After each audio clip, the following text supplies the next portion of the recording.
So today is a very special day. We are gonna head to Peak State Fit for a bike fitting with Pat over there. And this was literally the only thing I asked for my birthday. I've been having some trouble with numbness and just not being able to get super comfortable in the saddle. And so today is hopefully going to be the solution to those problems, and we'll be able to be comfortable. But Pat has been super gracious and has given permission and allowed me to film and share this with you all. So hopefully this helps out. If you're looking to get a bike fit, you have questions about the experience, what to expect, if it's necessary. So I thought that I would bring you all along and ask him some questions, show you exactly what it looks like to get a bike fit.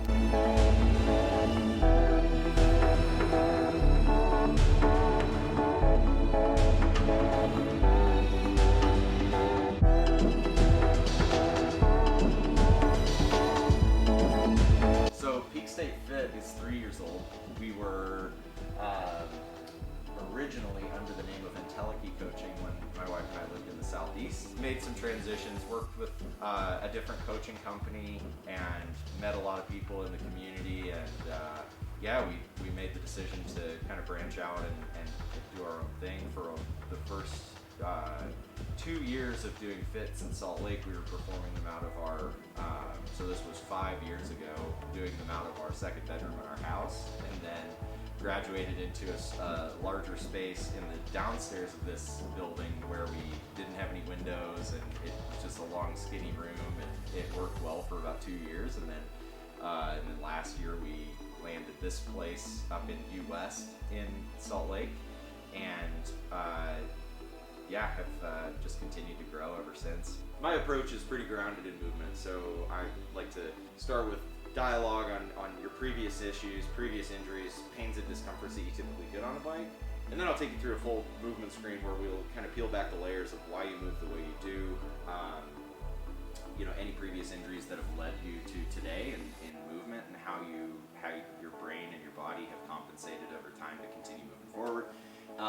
So that will also kind of transcend into how we position you on the bike, more appropriate for you, your body, your range of motion, and then taking it a step further, give you kind of some feedback on what I think will be purposeful for management, maintenance, and improvement in the end range of motion, and kind of resetting areas that I see are getting hindered by either kind of a neuro protection to end range of motion, or compensations that you've just created over time. A lot of that also comes back to lifestyle. So just talking about ways we can kind of counteract the effects of gravity, pressure to the hamstrings and glutes, and how we can optimize your position on the bike.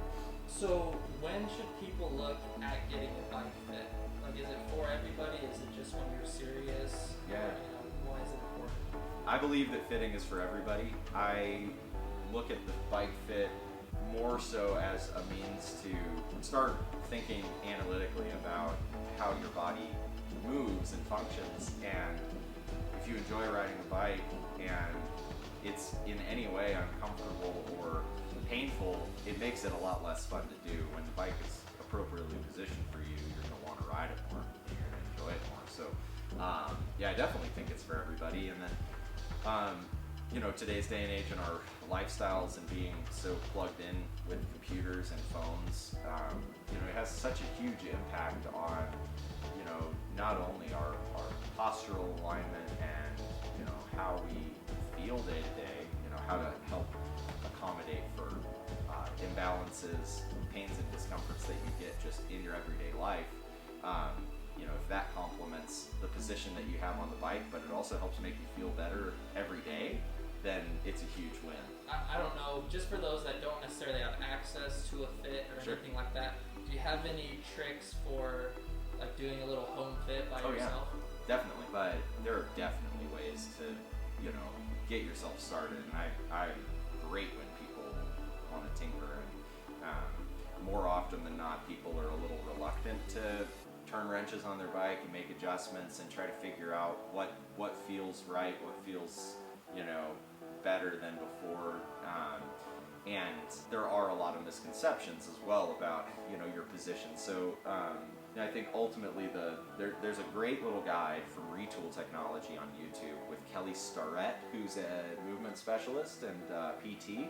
And it basically will go through kind of how to best set your saddle height, some little tricks that you can use. And I refer to that video only because Kelly Starrett is an idol of mine, and his foundation of aligning good practice of functional movement and strength and stability with position on the bike is entirely what I strive to do in here. So I highly recommend checking out the Retool Technology page on YouTube and getting some information from there, and that'll kind of get you started.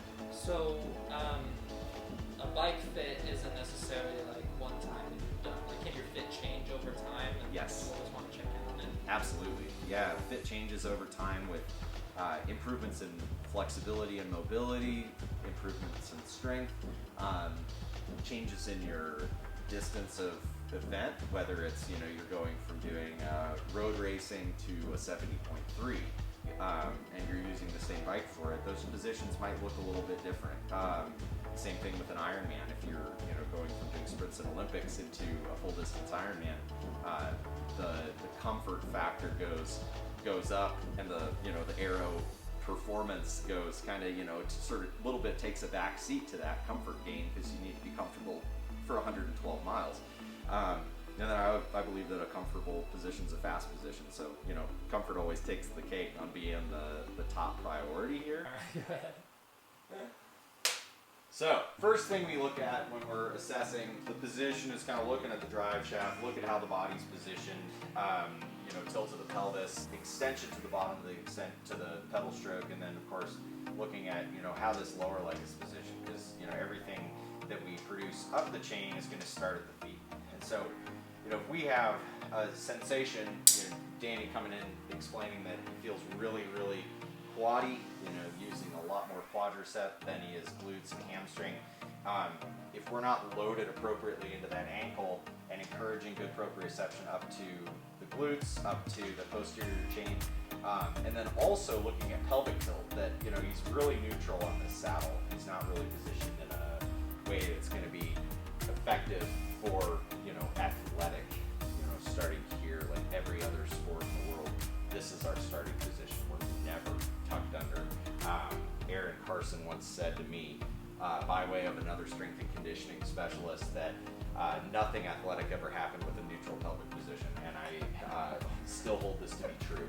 So one thing that I looked at with Danny is that this pointed toe position is really providing poor feedback to the posterior chain, and as power is produced tangentially, we're trying to create a scenario where he's loading a little more effectively into that ankle and into that lower leg, so that he can produce good forward movement like this. Currently, there's a lot more force and pressure going directly down into that femur, and kind of losing the timing of that pedal stroke where he's engaged, probably having a little bit early peak power phase of the pedal stroke, and the repetition is going to be sacrificed. So so we'll kind of watch him pedal, and we see a couple things. See a lot of hip movement, a lot of upper body movement.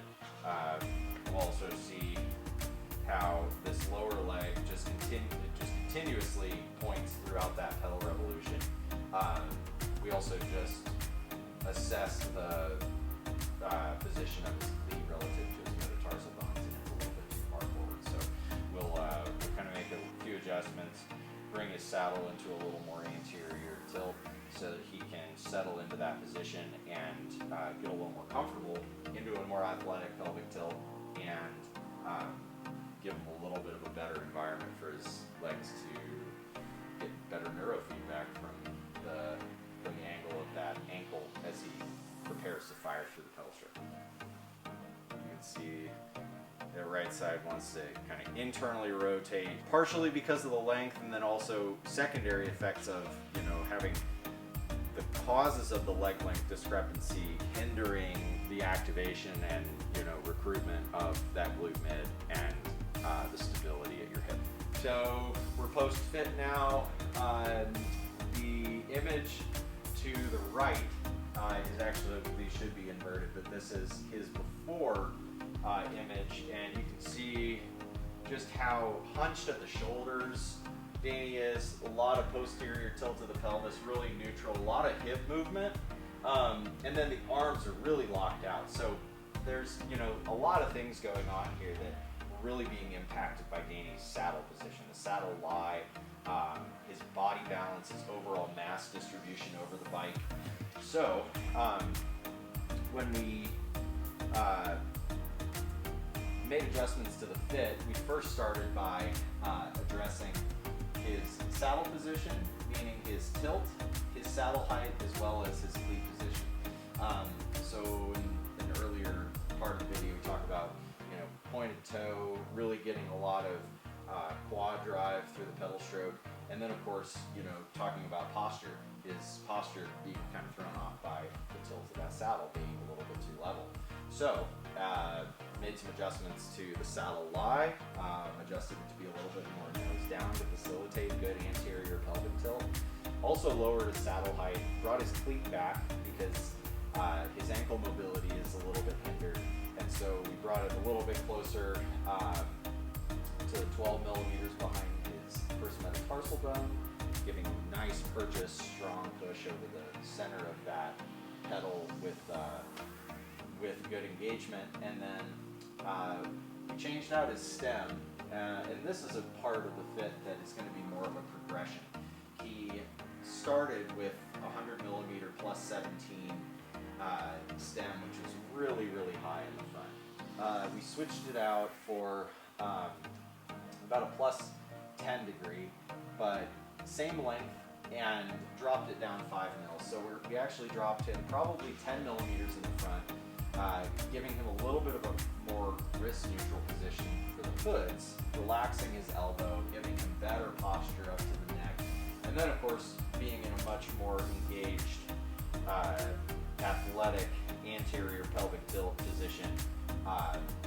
We're now seeing about a 42 degree bend at the bottom of the pedal stroke with really good low leg dynamics, scraping through beautifully, giving him a nice 360 degree engagement, good tension on the chain, and you can really see how much body balance gains good kinetic chain alignment, where, you know, he's got this nice flat looking back without this curve to the low back, this compensation at the T-spine, and this hunching of the shoulders that he had before.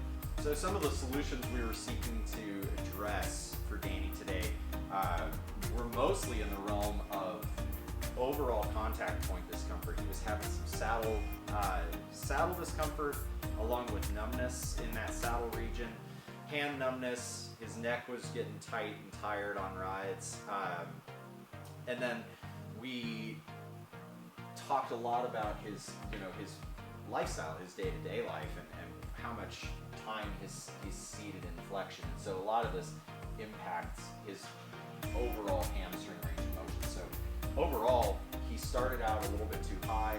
The saddle lie was presenting an environment that was creating that numbness and that discomfort, pressure to his perineum that was really, really pervasive to him. He didn't know whether he needed to go with a different saddle or try something new. And he'd already had the runaround getting multiple different saddles and going to shops and just sitting on the sit bone measuring device and not really looking at the whole picture. So what we did, presented a better environment for his pelvis to be in a nice anterior rotation, placing pressure in the areas that his pelvis and his perineum are willing to take that pressure, and taking that pressure away from the areas that were creating that numbness. So a lot of that was driven by feedback and conversation with Danny, and working towards getting better body balance. So we brought his saddle lie from 1.5 degrees down on the specialized power arc saddle to about 4 degrees down, and that's from tail to nose. But the nose of the saddle is still about +1, so he still has nice support. He's not sliding forward into the handlebars, and it produced this really nice anterior pelvic tilt where now he has this freedom that he could pedal with good power, good engagement, really reduce the amount of movement that we have up top, and even was able to help him kind of relax his shoulders and elbows by creating this nice wrist neutral position of the hood. So you can see his shoulders are less hunched now, a lot less movement of the upper body than we had before, and overall just produced a nice, balanced, comfortable position for taking a good long rides.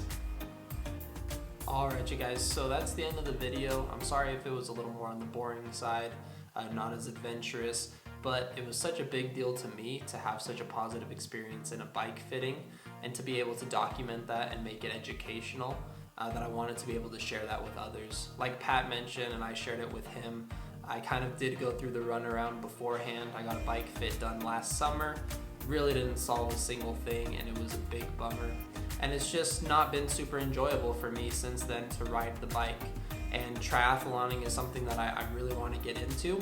And so to be able to have that freedom now to spend more time on the bike and moving closer and closer to my goals, which include a 100-mile bike ride, that would not be possible in my previous fitting. I couldn't spend more than an hour without being in agonizing pain.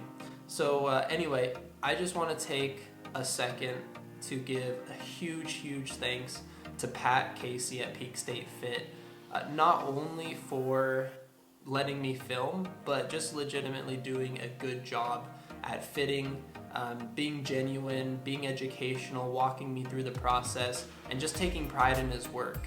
I could just really tell that he wasn't just trying to rush through it and do a run-of-the-mill fitting.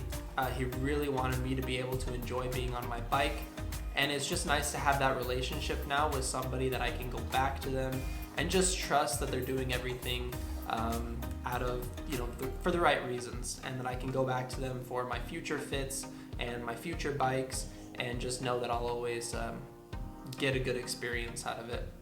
So I'm gonna link their social media down below. Definitely give them a follow if you're in the area, or even within a reasonable drive. I can promise you it's well worth it. But other than that, I'm looking forward to some longer bike rides, and I will be sure to share those with you. So if you like the video, consider subscribing down below. Give this video a like as well. That helps out me, it helps out Pat, and give them a follow on social media as well. But until the next one.